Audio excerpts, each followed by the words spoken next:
ভিডিওটা আমি করিনি, তাই আমি ঠিকঠাক বলতে পারবো কি না জানি না, তবে যতটুকু বুঝতে পারছি তাই বলছি। আমার হাজব্যান্ড গেছিলো আমাদের জলকর মানে ঘের, আমাদের বলতে আমাদেরই নিজস্ব জমি, লোকের কাছে লিজে দেওয়া, লোকের কাছে বলতে আমার মামা শ্বশুরের কাছেই লিজে দেওয়া। তো ও সেই জলকরের থেকে ও চলে গেছিলো একেবারে জলকরের ধরে একেবারে চলে গেছিলো নদীর ধারে, কারণ নদীর ধারেই যে জলকরগুলো হয়। সেখানে গিয়ে দেখছে এই যে একটা ছেলে তোমরা দেখতে পাচ্ছ, এই একটা থুপি তোমরা চেনো না কিনা জানি না, তবে থুপি বা থোপা যাই বলো, এটা কাঁকড়া ধরার জন্য দিচ্ছে ছোট ছোট করে।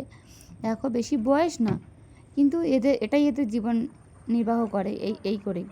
এখানে দেখো আর একটা ছেলে হাঁটছে, এখানে কিছু লোক বোট নিয়ে মাছ ধরছে, বোট না নৌকো, মানে এখানে কোনো ইঞ্জিন আছে বলে কিছু মনে হচ্ছে না, যদিও আমি জানি না ইঞ্জিন আছে বলে মনে হয় না।